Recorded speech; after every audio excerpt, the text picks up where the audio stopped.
Espectro de una mujer vestida de blanco que ronda en distintos contextos, urbanos y rurales, grandes ciudades, ríos, pueblos, lagos y carreteras. La leyenda dice que la mujer tenía una belleza única, pero este encanto que irradiaba fue acabándose rápidamente después de un bochornoso ataque de celos. La fémina, que tenía 3 hijos con el hombre de sus sueños, acabó con la vida de sus vástagos, los llevó con ella a caminar cerca del río, y cuando menos lo esperaron, comenzó a ahogarlos en el cuerpo de agua. Arrepentida de sus acciones, decidió acabar con su vida inmediatamente. Pero el Dios creador decidió condenarla a vagar por toda la eternidad, buscando el cuerpo de sus hijos ahogados. En su caminar por la tierra, se topa de frente a los hombres mujeriegos, borrachos o que andan en malos pasos. Cuando la ven de lejos, perciben su gran hermosura, pero entre más se acercan a ella, en busca de un beso apasionante, su rostro se convierte en el más escalofriante y macabro que hayan visto. Jamás vuelven a ser los mismos. El llanto que emite es la característica que distingue a la Llorona. Te encuentras caminando por el sendero de un río. La noche se vuelve en extremo peligrosa. Se escucha un llanto a lo lejos. Recuerdas que tu abuelo, como buen sabio, decía: si la escuchas lejos, está cerca. Soy tu exponente Ser Místico.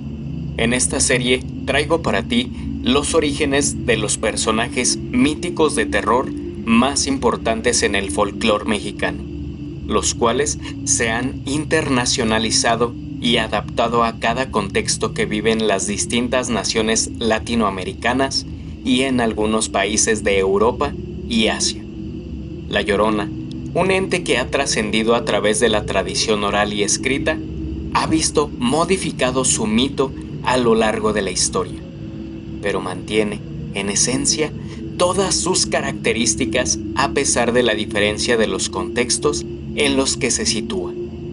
Una mujer con vestiduras blancas, cabello largo y negro, recorriendo lugares cercanos a un cuerpo de agua, todo a altas horas de la noche, emitiendo gritos desgarradores de una madre afligida por el asesinato de sus hijos, maldecida a vagar por la eternidad en la faz de la tierra. El imaginario colectivo mexicano plantea distintas versiones de La Llorona. En el estado de Guanajuato se dice que La Llorona fue una mujer que se prostituía para sobrevivir. La prostitución la llevó a tener embarazos mientras su esposo se encontraba encerrado en la cárcel. Al momento de su liberación, la mujer tuvo que ocultar a sus hijos antes de darle una explicación a su marido.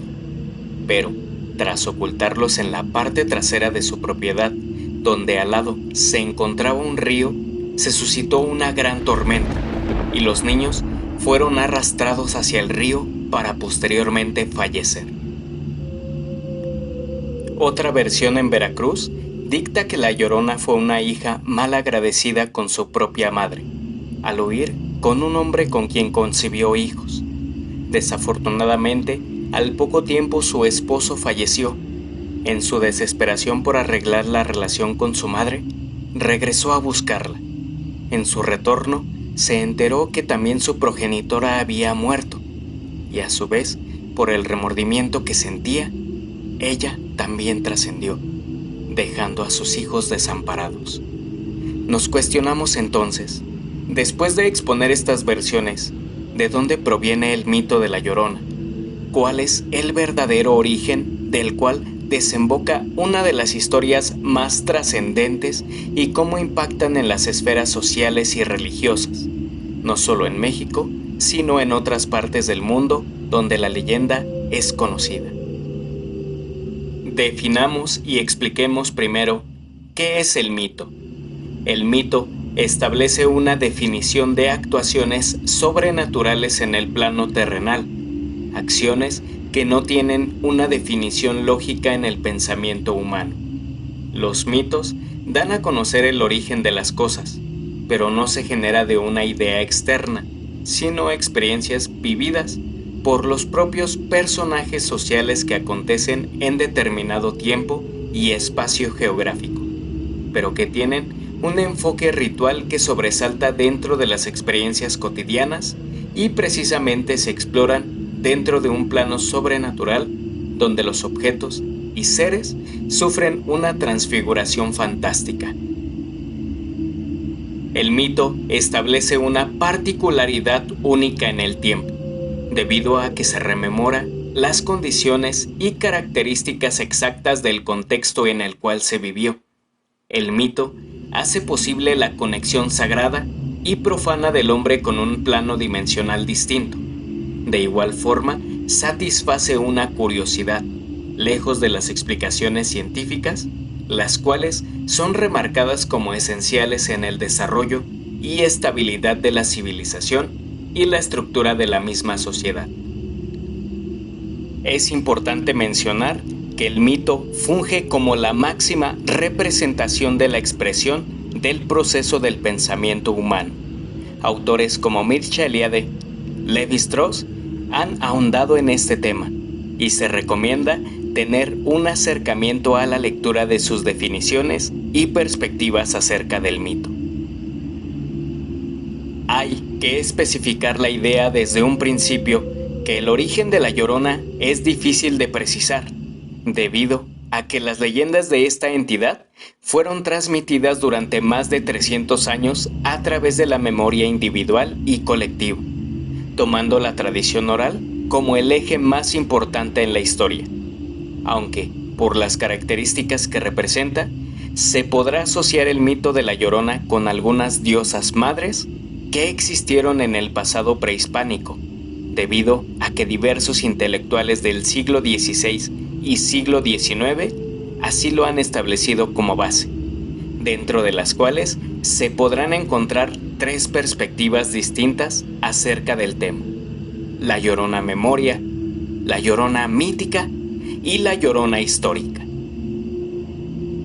Las grandes diosas y su comparativa con personajes del Nuevo Mundo, así como las historias que se cuentan sobre sus respectivos mitos, hace posible visualizarlas en este tiempo y enlazarlas al tema que nos compete en este capítulo. La dimensión femenina como Zihuacóatl, Eva y Tonantzin Guadalupe son personajes que pueden sintetizar de alguna forma el enlace con La Llorona. Se asocia a la leyenda de Zihuacóatl, la cual indica que la misma fue la 6ª seleccionada de los 11 avisos que se daban para la caída y dominación de Tenochtitlán, y sus gritos eran percibidos como un mal augurio, expresando temor y culpabilidad por sus hijos, hombres y mujeres habitantes de las tierras del centro Tenochca, y en la época de dominación ibérica seguía atormentando con sus lamentos a los colonos, precisando el odio, rencor y venganza. Existe una confusión con respecto a las mezclas que se daban en la tradición oral, explicando que Zihuacóatl, la Malinche y la hermana de Moctezuma fueron quienes propiciaron el mito de La Llorona, pero en realidad estas asociaciones eran equívocas, puesto que únicamente era un pretexto o precausalidad establecida por los colonos españoles para poder remediar los tormentos que sufrieron tras las acciones que tomaron contra los pueblos mesoamericanos. La Llorona puede ser producto de las religiones que forman un discurso desarticulado hacia la personalidad femenina, discurso que se puede encontrar en las primeras historias de la humanidad, demeritando a la mujer. Por ejemplo, Eva, al catalogarla como la causante de los males que posteriormente aquejaban a la humanidad. La culpa y amor que sentía Eva fue encaminada a tomarla como una figura desdichada. Ahora, la construcción macabra de la figura de La Llorona empieza a tomar fuerza en la época de la colonia, donde las mujeres eran relacionadas con entidades malignas como el diablo, de quienes eran aprendices y eran catalogadas como hechiceras o brujas, quienes cumplían la función de atemorizar a la población. Visualizamos que la dialéctica femenina era condenada y encausada a generar pánico entre la gente, y así también cumplían funciones de coerción o control social. Todo lo negativo, profano o sobrenatural estaba encaminado a culpabilizar a la mujer por este ordenamiento ideológico, y que hasta nuestros días aún logra encontrarse. Tras lo mencionado anteriormente, debemos comentar que el mito de La Llorona puede desembocar de una idea nacionalista e identitaria que diversos autores querían encauzar a la población. Después de lo ocurrido con la conquista de México, surgieron ideas contrarias entre los intelectuales del siglo XVII y siglo XVIII, quienes buscaban expresar y posicionar a la nación mexicana como un país relevante, lleno de historia y cultura, pese a lo que se murmuraba entre las cortes y población española, catalogando al pueblo mexicano como bárbaros. Entre los defensores de la cultura mexicana se encontraba Antonio Alzate y posteriormente el historiador Jorge Manrique, quienes reestructuran completamente la idea de una cultura sincrética y se basaban únicamente en dar una identidad propia a la población que anteriormente había sido invadida en el aspecto militar y religioso. La historia de La Llorona fue un mito callejero identitario que logró adaptarse a las distintas formas de expresión y de alguna forma fue también reorientado en todos los lugares del país donde se conocía la historia de esta entidad. El mito y la tradición oral se convirtieron posteriormente en objeto de investigación, debido a la relevancia y constancia que se daba sobre su historia. Es aquí donde nos remitimos nuevamente a entablar relación con su mito origen con la diosa Zihuacóatl. De ella se decía en los textos de la monarquía indiana que fue la primera mujer en aparecer, concibió a mellizos y su aspecto físico era una túnica en color blanco y sobre la espalda llevaba cargando una cuna. Los llantos y gemidos en el contexto nocturno eran considerados como de mala suerte para quienes los escuchaban. Las apariciones de Zihuacóatl se daban regularmente en tianguis. Salía en busca de hombres con un aspecto provocativo para encantarlos y después llevarlos a su lecho de muerte. En esta parte debemos especificar que los llantos eran recuerdos de la misma diosa cuando se dio la aparición de todas las cosas sobre la tierra, incluso los humanos, de los cuales, con los mismos quejidos, exigía un tributo de sangre, y hasta que no fuera complacida, estos no cesarían.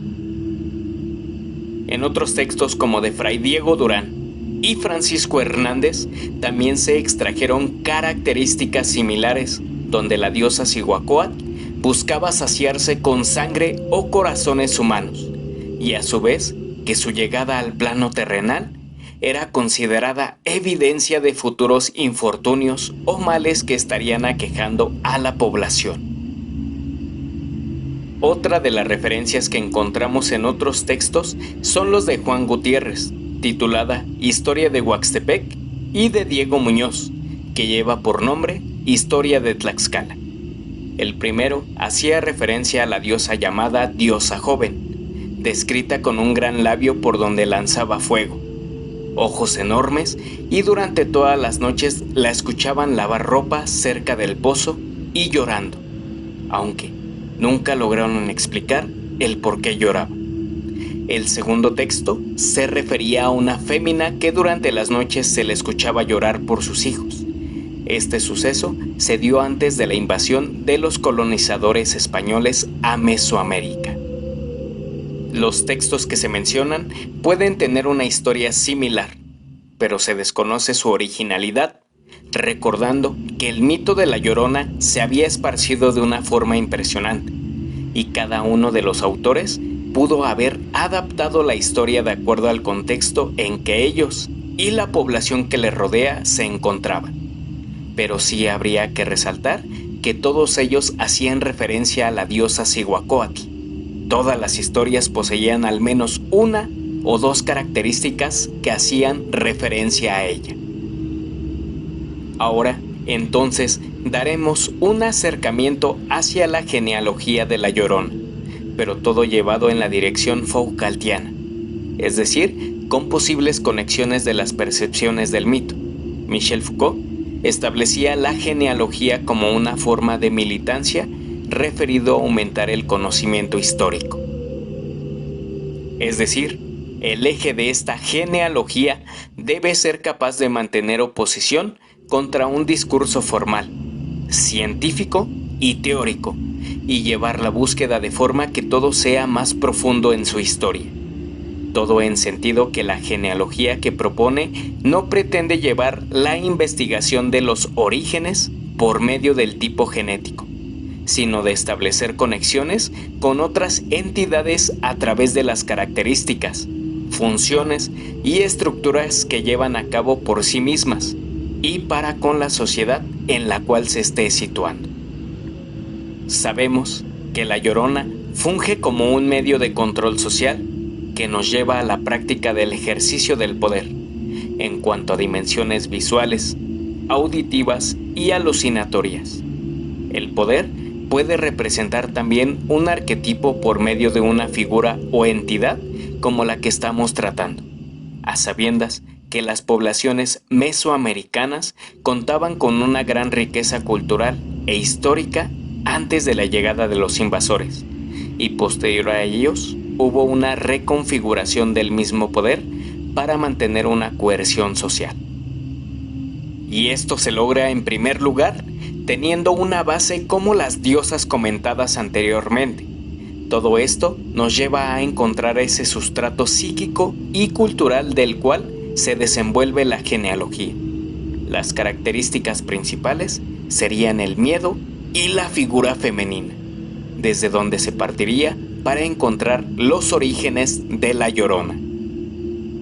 Las vertientes e investigaciones históricas han determinado las entidades que podrían ser partícipes de la construcción del mito, mediante las connotaciones antes comentadas. Mencionaremos aquí algunas de ellas a los que los cronistas se han referido. En primer lugar, la Cihuateteo, que son mujeres muertas en el primer parto. En segundo lugar, la Tzitzinime, seres femeninos asustadores y monstruosos. Y finalmente, Cihuacóatl y las diosas helénicas. Cada una de estas entidades representan infortunios, enfermedades, catástrofes y fungen como figuras que atemorizan a la población, aunque debemos indicar que este tipo de conceptos también son fuente del mismo proceso sincrético del cual hemos hablado con la llegada de los colonos españoles y sus propias creencias o religiosidades, al tratarse precisamente de un proceso dinámico que permite una negociación entre los personajes culturales de la época, pero que al final eran descritas en los términos que ellos entendían, o bien de la escuela donde descendían, asemejando las características de los dioses mesoamericanos con los dioses del Viejo Mundo. El mito de La Llorona, su historia y leyenda seguirán reconfigurándose con el paso del tiempo. Se irá adaptando de forma que entre en las creencias populares de las nuevas generaciones. La misma tradición oral será el fuerte por el cual este mito sobreviva, no solo en México, sino en todo el espacio geográfico desde Norteamérica hasta la Patagonia, donde su leyenda es popularmente verbalizada entre los habitantes, y asimismo se expandirá hacia otras partes del mundo, tomando en cuenta que ahora es más sencillo encontrar información de seres sobrenaturales populares. Asimismo, la leyenda se seguirá reproduciendo a través de películas, novelas, textos de índole científica y hasta en cuentos para niños.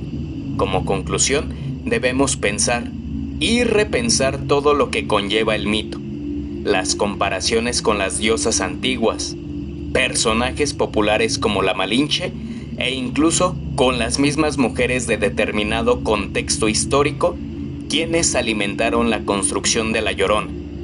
Hay una gran diferencia entre contar historias por contarlas, a saber, el origen mismo y todos los escenarios que se desprenden de las mismas. En la caja de comentarios, cuéntame la historia que tú sabes acerca de La Llorona. Soy tu exponente Ser Místico, te deseo una vida llena de misticismo.